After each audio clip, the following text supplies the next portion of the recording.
नमस्कार. आता आपण पाहत आहोत गणेश पुराण अध्याय 86 कार्तिकेयाचा जन्मकथा. शंकर हा पार्वतीसह क्रीडा करत असताना 1000 वर्षे गेले तरी शंकरास पुत्र होईना. ते पाहून देवांना चिंता उत्पन्न झाली. त्यांनी अग्नीस बोलावून त्याला शंकराकडे स्मरण करण्यास पाठविले. तो भिक्षुक रूपाने शंकराकडे आला आणि शंकराच्या द्वारापुढे उभा राहून 3 वेळा भिक्षा घाला हो अशी गर्जना त्यांनी केली. त्यामुळे भिक्षा घाला हो भिक्षा घाला असे म्हटल्यावरती शंकर पार्वती बरोबर रती क्रीडा करत होते. ही आज्ञेने केलेली गर्जना ऐकून शंकराने आपली रतिक्रिया संपवली आणि पार्वतीने शंकराचे वीर्य ओंजळीत घेऊन ती बाहेर आली आणि ते शिववीर्य अग्नीस भिक्षा म्हणून त्याच्या ओंजळीत दिले. तेव्हा हे शिववीर्य आपण जमिनीवर टाकल्यास पृथ्वी जळून भस्म होईल म्हणून त्याने ते वीर्य स्वतःच प्राशन केले. तेथून निघून गेला. काही दिवसांच्या वीर्य प्रभावाने तो स्वतःच गर्भवान राहिला. त्याला त्याची फार लाज वाटू लागली म्हणून तो लपून बसला. एके दिवशी अग्नी गंगेवर स्नानास आला असता तेथे 6 स्त्रिया कार्तिक स्नानास आल्या होत्या. त्या ऋषीपत्नी होत्या 6 जणी. त्यावेळी शिववीर्य गंगेत टाकल्यास पृथ्वीचे दहन न होता ती शांत होईल आणि गंगा ही शंकराची भार्याच असल्याने ती धारण करून पुत्र प्रसवेल आणि आपला कार्यभार होईल असं विचार करून त्याने ते वीर्य गंगेत टाकले. तेव्हा ते स्नानास आलेल्या त्या 6 स्त्रियांचे शरीरात शिववीर्याने प्रवेश केला, कारण त्या स्नान करत होत्या ना पाण्यामध्ये. मग ते शिवाचं वीर्य त्यांच्या हृदयात पोटात गेलं आणि त्या गरोदर राहिल्या. त्यामुळे त्या 6 स्त्रिया गरोदर राहिल्या. हे वर्तमान त्यांच्या पत्नीस कळाले. तेव्हा ते स्त्रियाला म्हणाले, तुम्ही जर गर्भत्याग केला नाही तर आम्ही तुमचा स्वीकार करणार नाही. तेव्हा त्या परत गंगेवर आल्या आणि त्यांनी आपला गर्भ टाकून दिला. तेव्हा एवढं सोपं होतं का पोटात आलेला गर्भ टाकून देणं? काहीतरी असा औषध उपचार माहीत असेल की ज्यानं तो गर्भ बाहेर पडत असेल.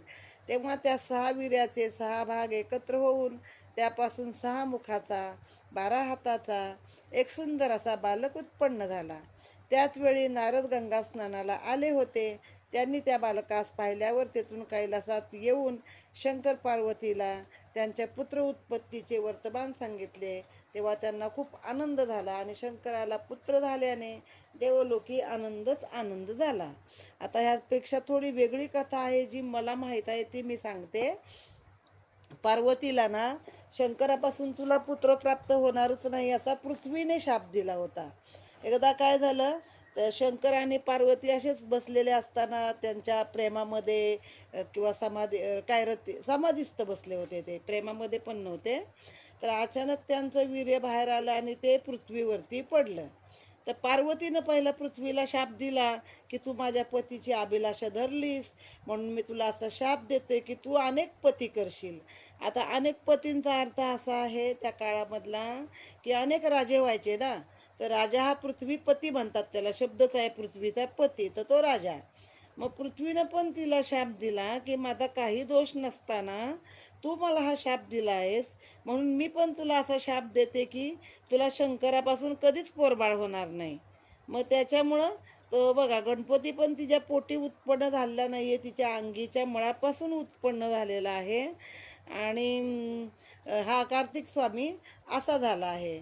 मग अग्नीला पाठवतात ते देव मुद्दामच पाठवतात की ते वीर्य बाबा शंकराला असं पोर होणारच नाही, त्यांना माहीत असतं. मग अग्नी ते धारण करतो.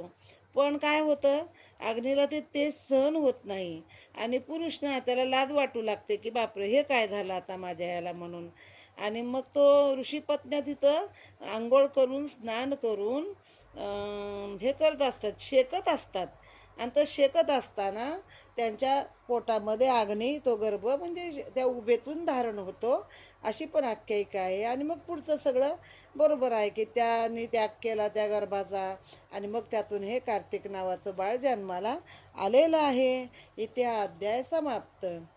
आता अध्याय पुढचा आहे 87 कार्तिकेयाची नावे. ओम गम गणपतये नमः. पुत्रजन्माचे वर्तमान ऐकून त्याला पाहताच पार्वती गंगेवर गेली. तेव्हा गंगा तिला म्हणाली, हा माझा पुत्र, हा माझ्यापासून जन्मला म्हणून माझा आहे.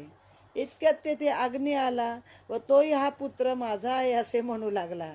त्यावर त्या 6 कृतिकाही आल्या आणि हा पुत्र आमचा आहे म्हणू लागले. आधी तो कुणाला नको होता, सगळ्यांनी बिचाऱ्याला टाकून गर्भातून बाहेर टाकलं. आणि आता ते एवढं राक्षसाला मारणारं बाळ आहे कळल्यानंतर मात्र आता हा आमचा आहे. त्या कृतिका म्हणून त्याला कार्तिकेय पण नाव आहे. आणि कृतिका नक्षत्रावरती कार्तिक महिन्यात कार्तिकेयाचं दर्शन स्त्रियांनी घेण्यास मान्यता आहे. तेव्हा केलं तर धनप्राप्ती होते. मग त्या कृतिका पण म्हणू लागल्या की आमचं बाळ आहे आणि एकमेक असे वाद घालू लागले. पार्वतीने त्या मुलास आपल्या कडेवर घेतले. त्या सर्वांना घेऊन ती शंकराकडे आली. मग तेव्हा काय ते बालक शंकराजवळ दिले. शंकराने त्याला आपल्या मांडीवर बसविले. अग्नी, गंगा आणि 6 कृतिका यांनी त्याला शंकराच्या मांडीवर तो बसला आहे, त्यांनी त्याचा स्वीकार केला आहे असे जाणून सर्वजण निघून गेले. नंतर त्या बालकाचे म्हणजे बघा, हे कदाचित खोटं पण असेल नाटक, की आपसात भांडण केले की शंकर त्याला मान्यता देणार की माझंच बाळ आहे म्हणून. मग ते सर्वजण निघून गेले. नंतर त्या बालकाचे नामकरण करण्यासाठी ब्रह्मदेव बृहस्पती कैलास पर्वतावर आले. त्यांनी त्याची खालीलप्रमाणे अनेक नावे ठेवलेली आहेत. कार्तिकात जन्म झाला म्हणून कार्तिकेय, पार्वतीचा पुत्र म्हणून पार्वतीनंदन, शर नावाच्या तृणामध्ये जन्माला आला म्हणून शरजन्मा. पार्वतीचा कसला पुत्र? खरं तर गंगेचाच पुत्र विचार केला तर. तसेच कृतिकाही 6 मातापासून जन्म झाला म्हणून षण्मातुर, तो तारकासुराचा वध करेल म्हणून तारकाजित, देवांचा सेनापती म्हणून सेनानी आणि महासेन अशी 6 मुखे त्याला होती म्हणून षण्मुख. शंकराचे तेज त्रिवार स्कंद म्हणजे स्खलित झाले म्हणून त्याचे नाव स्कंद. अशी अनेक नावे त्यास दिली. नामकरण झाल्यावर इंद्रादी देवांनी त्याची स्तुती केली. त्याला त्याच वेळी अभिषेक करून देवाचे सेनापती पद दिले. हळूहळू तो मोठा झाला. आपल्या शक्तीने इंद्रास आणि बृहस्पतीला त्याने जिंकलेले आहे. एके दिवशी कार्तिकेय शंकराला म्हणाला, मग त्याला सेनापती पद दिलं तर त्याने आधी देवांनाच जिंकलं, पण अर्थात देवांचा तो सेनापती आहे. ज्या योगे शत्रूला जिंकून त्रिभुवनात माझी कीर्ती होईल असे एखादे व्रत मला सांगा. शंकराने त्यास सर्व मागील वृत्तांत सांगितला. त्यावर शंकर कार्तिकेयाला म्हणाले, जीवाच्या सर्व इच्छा पूर्ण करणारे, त्यांना धर्म, अर्थ, काम, मोक्ष या 4 पुरुषार्थाची प्राप्ती करून देणारे, पुत्र संतती देणारे, शत्रू आणि संकट याचा नाश करून जय मिळवणारे असे गजाननाचे वरद चतुर्थी नावाचे व्रत आहे, ते मी तुला सांगतो. इथे हा अध्याय समाप्त झालेला आहे. ओम गम गणपतये नमः. पुढचा अध्याय 88 आहे, तारकासुराचा वध. शंकराने गजाननाचे वरद चतुर्थी व्रत सविस्तर सांगितल्यानंतर षडाननाने ते व्रत यथासांग केले. तेव्हा गजानन मोरावर बसला आणि त्याच्या समोर प्रगट झाला. त्याने षडाननाला आपण बसलेला मोर दिला आणि अनेक वरही दिले. नंतर षडानन म्हणजेच कार्तिकेय त्या मोरावर बसून तारकासुराशी युद्ध करण्यास गेला. 1,00,000 वर्षे कार्तिकेयाने तारकासुराशी युद्ध केले. शेवटी कार्तिकेयाने तारकासुराचा वध केला. तेव्हा सर्वांना आनंद झाला आणि पुन्हा यज्ञयाग सुरू झाले. ब्रह्मदेव व्यासांना म्हणाले, ज्या ठिकाणी तारकासुर आणि कार्तिकेय यांचे युद्ध झाले त्या ठिकाणास लक्षनगर असे नाव मिळाले. त्या नगरास घृष्णेश्वर तसेच कार्तिकेयाने स्थापन केलेल्या लक्षविनायकाचे स्थान आहे. घृष्णेश्वर म्हणजे तर आपला घृष्णेश्वर आहे महाराष्ट्रातला असावा, असे ते चौलवर्षीय वंशीय राजे तेथे राज्य करीत होते असे सांगितलेले आहे. इथे हा अध्याय समाप्त. ओम गम गणपतये नमः. त्यानंतर अध्याय 89. रतीला शंकराकडून वर मिळाला. शंकराने मदनाचे भस्म केल्यावर मदनाची पत्नी रती रडत रडत शंकराजवळ आली. ती शंकराची नाना प्रकारे विनवणी करू लागली. ती शंकरांना म्हणाली, मी जगातील अत्यंत सुंदर स्त्री असताना मला इतरांना तोंड दाखवायची लाज वाटते, तरी मला माझा पती परत द्या. ते ऐकून शंकरांना तिची दया आली. ते म्हणाले, तुझ्या मनात येईल तेव्हा तुझा पती तुझ्या समोर उभा राहील, म्हणून त्यास मनोभू असे नाव देण्यात येत आहे. म्हणजे असंच आहे, मनात आला माणसाच्या की तो मदन मनामध्ये शिरतो, मग तसंच ते पुढे आहे. आणि त्याची पुढची पण अध्यायिका आहे ना, प्रद्युम्न रतीचं आहे ते. मग आता त्याने सांगितलं, पुढे काही कालाने विष्णूला लक्ष्मीपासून प्रद्युम्न नावाने तुझा पती जन्म पावेल, तेव्हा तू त्याची पत्नी होशील. हा वर प्राप्त झाल्यावर रतीने शंकरांना नमस्कार केला. ती आपल्या स्थानी परत आली. घरी परत आल्यावर तिने आपल्या पतीचे स्मरण केले. त्याबरोबर मदन तिच्या समोर प्रगट झाला आणि दोघे मिळून पुन्हा शंकराकडे आले. त्यावेळी त्यांनी मागील वृत्तांत सांगितला. मी निरपराध असताना प्रेतवत कोठवर राहावे, असा शंकरास प्रश्न केला. म्हणजे बिना शरीराचा राहतो ना तो, एखाद्या संबंधासारखाच राहतो. तर माझा कायच अपराध नसताना देवा तू मला मारलंयस, तर मी आता प्रेतासारखं किती वर्ष राहायचं. तेव्हा शंकरांनी त्यास एकाक्षर मंत्राचा उपदेश केला. त्यानंतर मदनाने 100 वर्षे एका पर्वतावरती या मंत्राचा जप केला. तेव्हा गजानन प्रसन्न होऊन वर मागासे म्हणाल्यावर त्याने मला सुंदर शरीर प्राप्त व्हावे असा वर मागितलेला आहे. इथे हा अध्याय समाप्त झाला. ओम गम गणपतये नमः.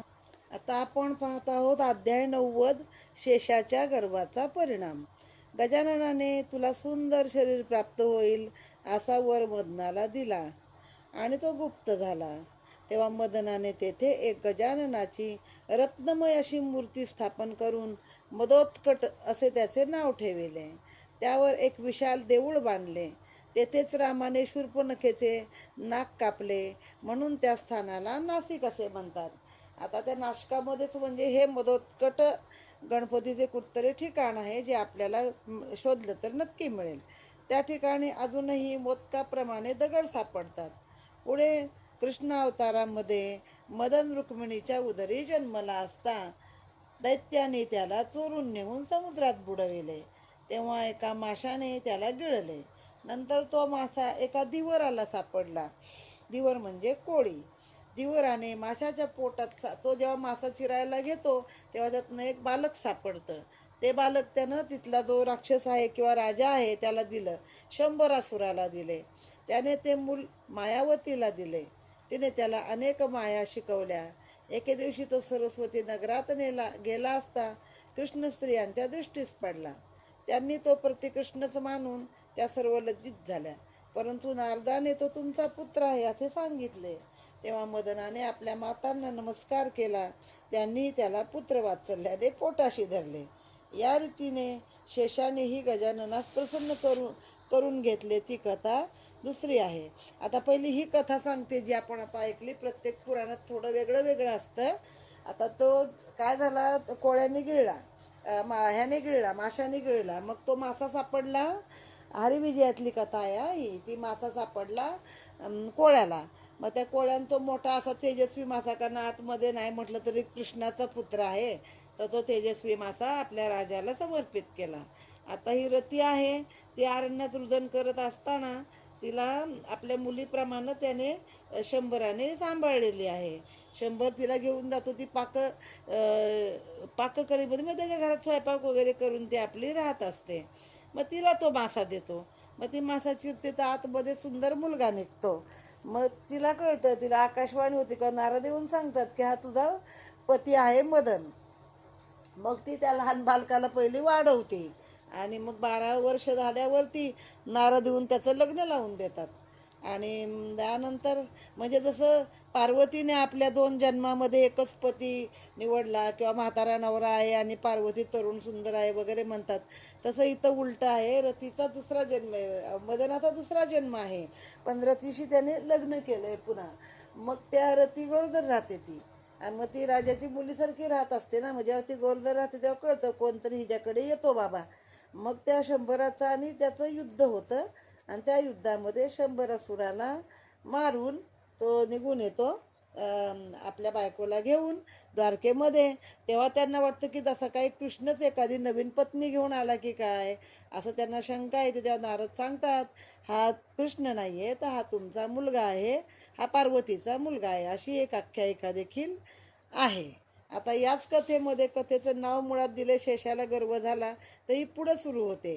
ही पहिली कथा आहे की ज्यामध्ये शंभराला मारून प्रद्युम्न कसा घरी आला. आणि यामध्ये आहे, एकदा शंकर पार्वतीसह एका रम्य वनात विश्रांती घेत होते. तेव्हा त्यांच्या दर्शनासाठी देव, गंधर्व, अप्सरा, यक्ष, किन्नर इत्यादी आले. त्याने शंकराची स्तुती करून त्याची पूजा केली. ते पाहून शेषास मोठा मत्सर झाला. तो गर्वाने म्हणाला, मी प्रत्यक्ष शंकराच्या मस्तकावर बसलो आहे. पृथ्वीचा भार डोक्यावर घेण्यास माझ्याशिवाय दुसरा कोणी समर्थ नाही. देव अमर होण्यास मीच कारण आहे. कारण ते विष त्यानं पण घेतलं ना, गिळलेलं आहे ना शेषाचं. म्हणजे कंठाला जेव्हा त्याच्या धाव होऊ लागला शंकराच्या, तेव्हा शेषाने थंडावा दिलाय तिथं. नाही तर ते विष पुन्हा बाहेर आलं असतं उफाळून. पण विषाला विष मारतं म्हणतात, तद्वत ते शंकराच्या गळ्यामध्येच राहिलं आहे. तर मग मला तो गर्व झाला की हे असताना माझी का कोणी स्तुती करत नाही हो. शेषाला मोठा गर्व झाला आहे ही गोष्ट शंकराने मनात जाणली. ते एकाएकी उठून उभे राहिले. त्याबरोबर बेसावत असलेला शेष गडाबडा लोळत म्हणजे पडला, गडबडत गडबडत कैलासावरनं खाली पडला आणि आपटला. तेव्हा त्याच्या मुखाच्या 1000 चिरफळ्या झाल्या. तेव्हा त्याचा गर्व उतरला. आपणाला पूर्वीचे स्थान कसे प्राप्त होईल या विवंचनेत तो राहिला. इतक्यात नारदाने येऊन त्याला त्याची अशी अवस्था होण्याचे कारण विचारले. मग ते म्हणतात ना, सापाला 2 जिभा असतात बघा बाहेर काढलं तर. मग ते शंकरानं खाली ढकललं तेव्हा ते तोंड फुटलं आणि त्या जिभेचे 1000 हे झाले, अशी चिरफळ्या झाल्या. म्हणून त्याला 1000 मुखाचा शेष असं देखील म्हटलेलं आहे. इथे अध्याय समाप्त झाला. आपण पाहिलं अध्याय 85 ते 90 असे 5 अध्याय आपण इथे पाहिलेले आहेत. ओम गम गणपतये नमः.